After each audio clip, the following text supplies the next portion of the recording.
3월 31일 화요일 새벽 예배를 드리시는 모든 성도님들 진심으로 사랑하고 축복합니다. 오늘 우리가 볼 말씀은 신명기서 3장 23절에서 29절 말씀입니다. 제가 봉독합니다.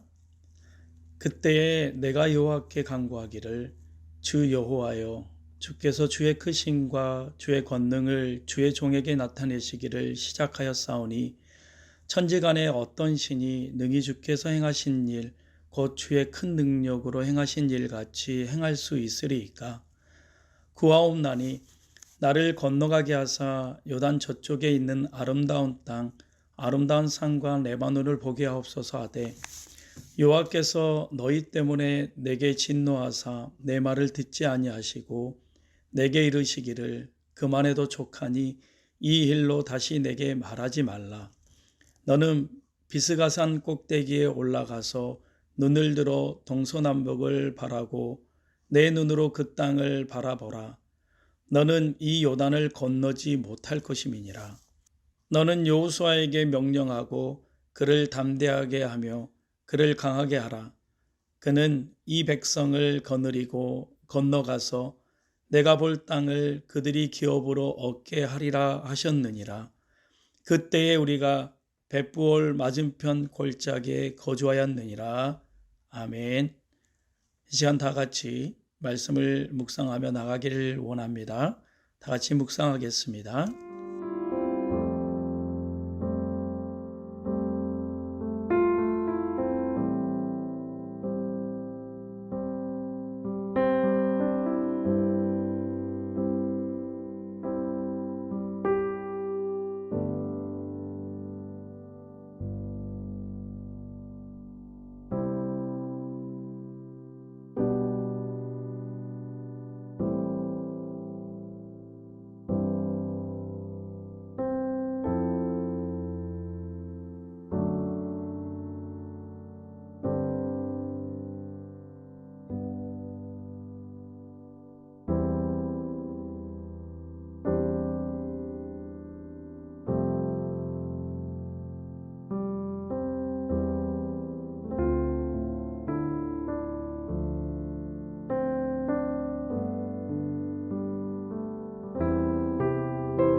함께 기도합니다. 하나님 아버지, 오늘 이 아침에 각자의 자리에서 주님 앞에 나와 엎드립니다. 은혜의 감격이 일어나게 하시고 하나님의 말씀을 알아가는데, 또한 하나님의 마음을 알아가는데 귀한 시간이 될 수 있도록 함께하여 주시옵소서. 오늘 이 시간 저희들이 하나님의 말씀을 듣습니다.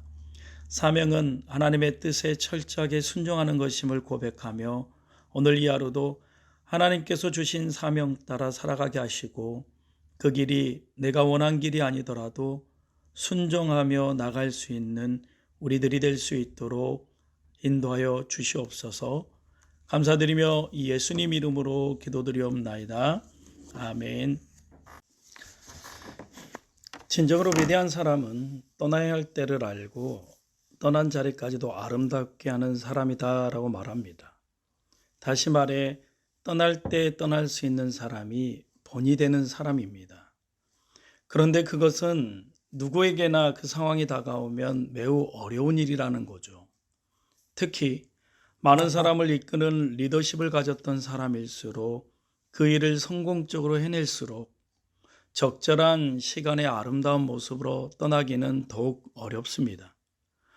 오늘 본문을 통해 모세에게도 그 일은 쉽지 않았음이 분명한데도 하나님의 말씀에 순종하기 위해 그가 어떻게 해야 했는지 우리는 살펴보기 원합니다. 호렙산 떨기나무 앞에서 하나님을 만난 이후로 모세는 40년의 세월을 하나님과 동행했던 사람입니다. 그는 그동안 이스라엘을 훌륭하게 이끌었고 말씀을 가르치고 또한 기록했던 사람입니다. 그래서 그 또한 하나님께서 이스라엘 백성들에게 주시기로 약속했던 땅에 들어가고 또 아름다움을 보는 것이 그에게 마지막 꿈이었습니다. 그 꿈을 위해 오늘 말씀 24절에서 25절 말씀을 보며 모세는 하나님의 권능을 찬양하며 자신도 요단강을 건너 가나안 땅을 보게 해달라고 하나님 앞에 간구하는 모습이 나옵니다. 모세의 기도는 하나님께 감당하지 못할 그런 큰 꿈을 요청하지 않았습니다. 그의 요청은 이스라엘 60만 대군을 지휘하는 권한을 유지시켜달라는 것도 아니었고 그들로부터 존경과 찬사를 받게 해달라는 것도 아니었습니다. 그저 광야에서 보낸 40년 세월의 열매, 그렇게 힘들게 걸어왔던 열매가 이제 눈앞에 보이는데 그저 그곳에 들어가 보게만 해달라는 간구, 바로 그러한 기도였습니다. 모세는 자기가 가나안 땅에 들어갈 수 없다라는 사실을 잘 알았음에도 불구하고 마지막까지 하나님께 그 뜻을 돌이켜달라고 요청하는 것이죠. 여러분, 우리의 생각과 판단으로 본다면 모세는 누구보다 먼저 들어가야 할 사람이었지만 하나님의 생각은 달랐습니다. 사실 모세는 이스라엘 백성들의 죄와 불순종 때문에 하나님 앞에서 개인적으로 가장 많은 손해를 본 사람입니다. 이처럼 신앙의 위대한 모범이었고 순수한 신앙을 끝까지 유지했던 모세도 하나님의 뜻을 선뜻 받아들이지 못했다라는 것이죠. 모세는 자신이 약속의 땅에 발을 디디지 못한다는 사실이 한스러웠기에 하나님께 마지막까지 자기도 요단강을 건널 수 있게 해달라고 기도합니다. 일생의 소망이 바로 이루어지려는 순간에 도태되는 것만큼이나 슬픈 일은 없을 것입니다. 하지만 하나님은 그에게 그만해도 족하다라고 응답을 주십니다. 모세는 자기 사역을 마감하지 못한 것만 같고 조금만 더 하면 그 열매까지 볼 수 있을 텐데 하는 마음을 가졌겠지만 하나님은 이미 모세가 족한 은혜를 누렸다라고 말씀하셨습니다. 그리고는 약속의 땅을 볼 수 있게 해달라는 모세의 요청에 대한 응답으로 오늘 27절에 말씀하신 것처럼 비스가산 꼭대기에 올라가서 그 땅을 바라보라라고 하십니다. 이런 하나님의 배로로나마 모세는 만족해야 했습니다. 모세는 비스가산 꼭대기에서 요단강 서편을 바라보며 무슨 생각을 했을까요? 만감이 교차했을 것입니다. 그런데 그런 그에게 이제는 후계자 여호수아를 세우라라고 하나님께서 명하십니다. 때론 사명을 맡은 사람이 사명의 최종 목적지에 도달하기 전에 멈춰야 하는 경우도 있습니다. 팔로워들이 최종 목적지로 계속 나가도록 후계자를 세우는 것이 바로 사명을 완수하는 지점일 수 있다라는 겁니다. 그래서 우리는 방향성이 중요합니다. 사명이란 나에게 주어진 명령이지만 내 목표가 아니다라는 것이죠.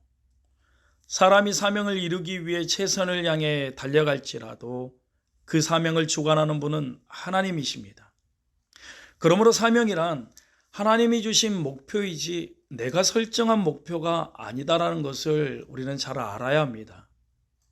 하나님이 거기까지다라고 하면 멈춰야 하며 내 욕심으로, 내 지식으로, 내 능력으로 더 할 수 있다 생각해도 멈춰야 함이 사명자의 역할이다라는 것이죠. 후계자로 하여금 한 걸음 더 나가게 하는 것, 사명의 열매를 맺도록 길을 열어주는 것이 사명을 완수하는 과정입니다. 인간적인 시각을 보면 모세의 사정이 딱하고 아쉽지만 하나님은 그렇게 가나안 정복을 미완성 상태로 후배에게 넘겨주며 그 후배를 훈련시켜 가업을 완성하게 하는 것이 모세와 이스라엘에게 좋은 것이다 라고 말씀하셨습니다. 이는 교회에서건 사회에서건 마찬가지로 적용되는 중요한 가르침입니다. 분명 내가 오랫동안 성공적으로 그 자리에서 행할 일들을 다음 사람에게 선뜻 이양하는 것은 쉽지 않는 일이다라는 것이죠. 하지만 하나님의 뜻과 상황이 그러하다면 즉시 순종하고 기쁨으로 다음 사람에게 넘겨줄 수 있는 사람이 되어야 합니다.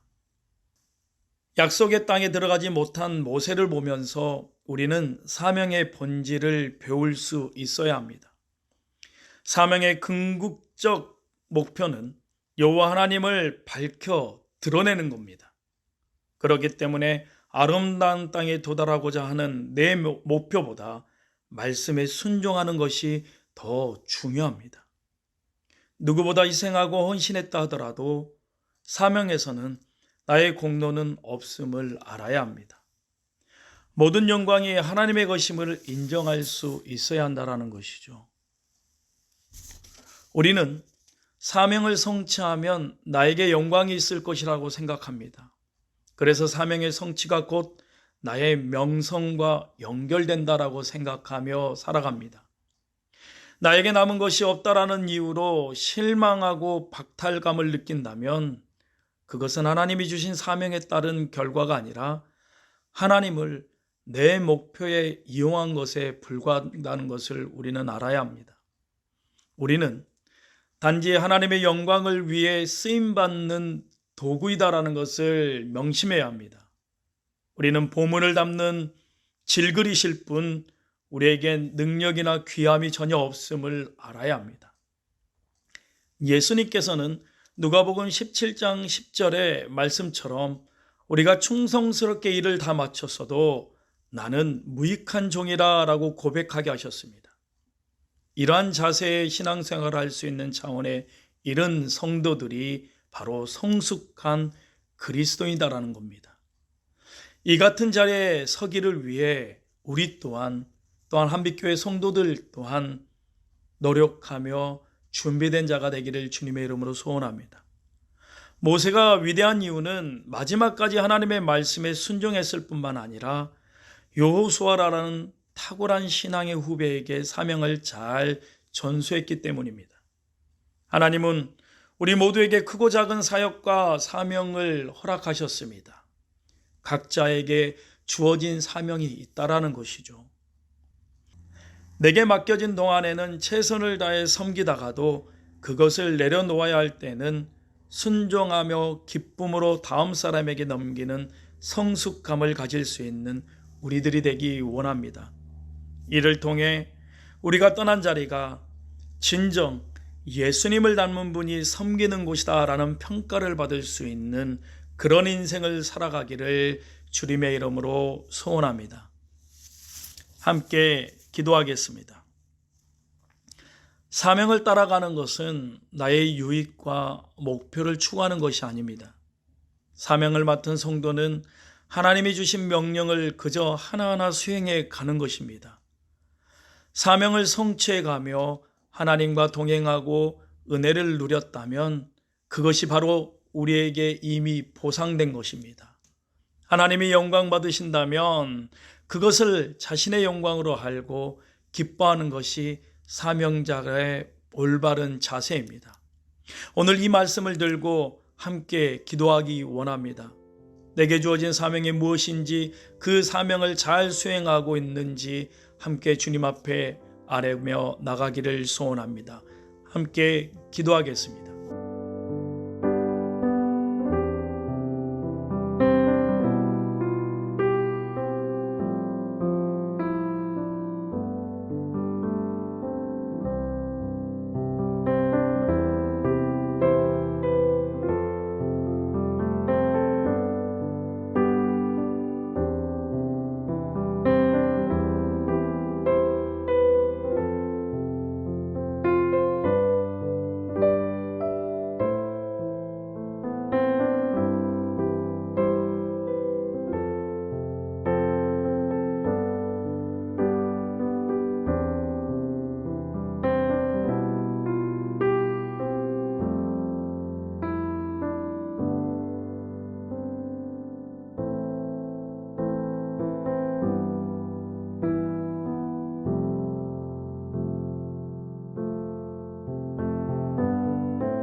you.